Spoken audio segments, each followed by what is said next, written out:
जब भारतीय जनता पार्टी ये कहेगी क्या लगभग तू साधु है, संत है, हम तुझे बदनाम कर देंगे, बर्बाद कर देंगे, खत्म कर देंगे, क्योंकि हिंदुत्व की ठेकेदार वो अपने आप को मानती है ना। अगर किसी आदमी प्रेशराइज कर देगा वो क्या करेगा? जब चारों तरफ से फंस गया, सरकार किसकी है, किसके राज में जमीन बेची गई? वो उस समय राज किसका था?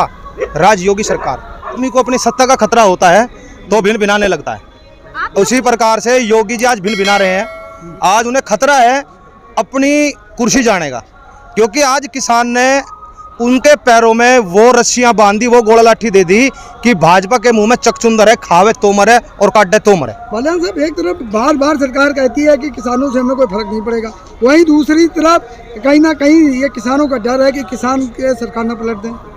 देखिए ये समस्या क्या है इनकी समस्या एक ही है, ये नु वहाँ किसानों से फर्क नहीं पड़ने का, और किसानों से फर्क पड़ भी रहा है ना, पता भी।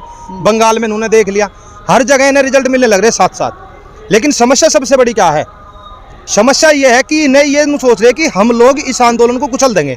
इन्होंने 28 जनवरी को भी कुचलने का प्रयास करा, लेकिन 28 तारीख को उनसे कुचला नहीं गया। ये सबसे बड़ी बात यह है कि इन्हें क्या करना कि इन्हें कोई खेल खेलना, जैसा हो ना खेला खेलने में, अब ये खेला खेलने का प्रयास कर रहे हैं। अब वो खेला क्या है इनका? देखो, जो अभी तत्काल में उत्तर प्रदेश के अंदर ये काम हुआ कि एक जो बड़ा साधु है, उस बड़े साधु को संदिग्ध हालत में मरा हुआ पाया गया, भाई वो फांसी लगाई, आत्महत्या हुई। इसके पीछे जांच का कारण है, लेकिन इसके पीछे अगर हम राजनीतिक कारण देखें तो राजनीतिक कारण भी बड़े बड़े हैं। जांच के तो आदेश दे दिए योगी जी ने। जांच सरकार किसकी है? पुलिस किसकी है? प्रशासन किसका है? आज नु कहते हैं कि वैसी बयानबाजी मत करियो, अगर तथ्यों के हिसाब से देखा जाए तो तथ्यों के हिसाब से जो वो हत्या है, और वो हत्या करी क्यों गई, उसके पीछे कारण क्या है? अब आप देखोगे नरेंद्र गिरी जी के फोटो योगी जी के साथ भी है और अखिलेश के साथ भी है। उन्होंने पहले अखिलेश का साथ भी दिया, पिछली योजना में योगी जी का साथ भी दिया। इस बार शायद उन्होंने कहा कि योगी मैं तेरा साथ नहीं देने का, मैं तो अखिलेश का साथ दूंगा, क्योंकि ताजे फोटो है, अभी डुबकी लगा के आया था अखिलेश। देखो, फोटो होना तो आम बात है, क्योंकि वो मेला के पूरा मेले के मैंने प्रधान थे, पूरा मेरे कुंभ मेला जो हुआ था मैनेजमेंट उनके हाथ में था, तो फोटो होना तो जायज बात। देखिए, जब एक जिम्मेदार व्यक्ति होता है ना, जिम्मेदार साधु होता है, उसको दिखता है देश के अंदर बुरा क्या हो रहा है, उसको भी पता है कि हमारे देश का किसान सड़क पे बैठा हुआ है। उसने शायद उसके खिलाफ आवाज उठाई हो, उसने कहा हो या तो इनकी बात मान ले, नहीं तो उत्तर प्रदेश में चुनाव में तेरा तख्ता पलट हो जाएगा। तो इन लोगों ने क्या काम करा, उस आदमी को कहने के लिए कहला वो आवाज ना उठा सके, उसके साथ एक काम करा गया कि उसे, आज तुमने देखा होगा सुबह मीडिया क्या दिखा रही थी, क्या लगा इसके साथ क्या चीज हुई, उसके बाद फिर क्या नाम जोड़ा गया, अखिलेश यादव का नाम जोड़ दिया।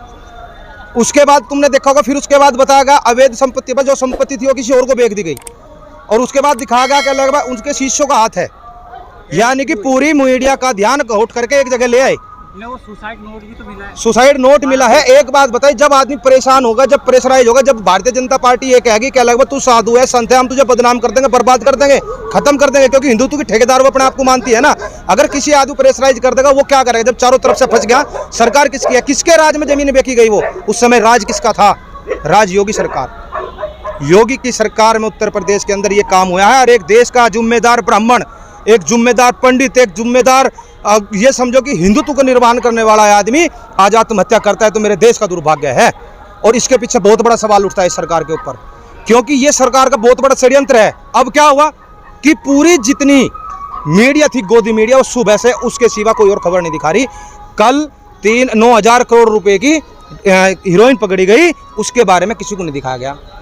अब इस हीरोइन के पीछे का विराज ले लो, बस शायद इससे पहले भी वो व्यापार कर रहा हो इसी तरीके का। भाई देश का बड़ा अरबपति हस्ती है, सरकार उसके हाथ में उनकी उंगली पर नाचती है।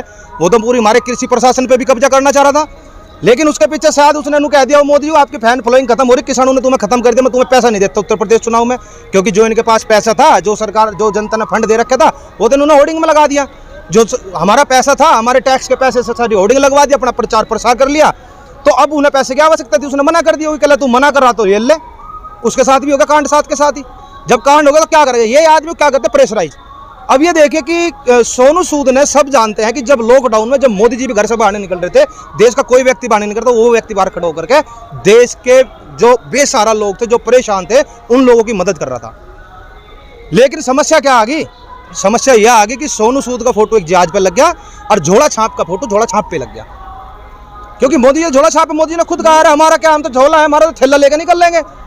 तो उनका थैले पाके तो उन पर अपना अपमान सहन नहीं हुआ। अभी तो ये फोटो छिपने लगे रहेंगे, बस ये फोटो छपवाते रहो, इन्हें तो प्रचार करना, जनता का पैसा खराब करना। अगर इन्हें थैलों पे फोटो छपवाना है तो थैले पे फोटो छपवाओ, मैं देश के नौजवान युवाओं को रोजगार दूंगा।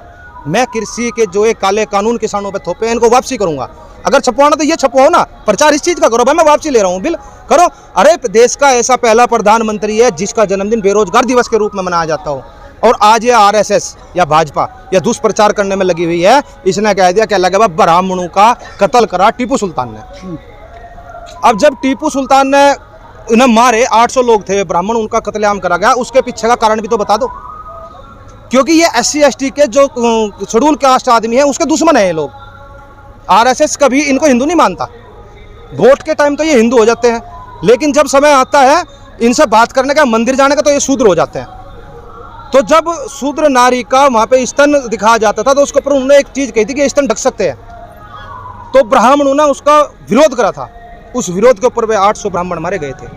इतिहास पढ़ने की आवश्यकता है भारतीय जनता पार्टी को, क्योंकि आज ये इसको बदलना चाहते हैं इतिहास को, क्योंकि इतिहास को अगर पढ़ेंगे तो इनकी सच्चाई का पता लग जाएगा। मैंने पहले भी एक बात कही है, एक भी भाजपा का आरएसएस का ऐसा आदमी नहीं है जिसने देश की स्वतंत्रता में अपना बलिदान दिया हो। जब 70 साल में कांग्रेस खत्म हो सके तो भाजपा भी समाप्त हो सकती है, ऐसी बात नहीं है। क्योंकि जिसका अति हर चीज की बुरी होती है, ये तो सिकंदर ने भी नहीं सोचा था कि मंदिर पर आकर उसकी जान चली जाएगी। और आज जोन से देश का प्रधानमंत्री है, जोन से रेलवे स्टेशन पर चाय बेचता था, पूरी रेलवे लाइन बेच दी, देश का प्रधानमंत्री बनकर पूरी देश की संपत्ति बेच दी, हमारे देश की सुरक्षा फैक्ट्री बेच दी। बालन साहब एक सवाल, कल योगी जी ने 1 करोड़ लैपटॉप देने, टैबलेट देने की छात्रों को जो घोषणा की है, उसको कैसे देखते ये तो कॉपी पेस्ट है।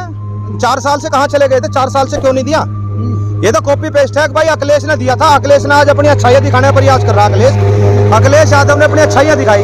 अखिलेश यादव ने कहा भाई मैंने लैपटॉप दिए थे, उसने तो बहुत पहले दिए थे, आज ये कॉपी पेस्ट कर रहा है। सोचा उस चीज से मुझे रुझान मिल जाएगा, कुछ मिलने वाला नहीं है, कुछ दिल्ला नहीं उठने का इनका।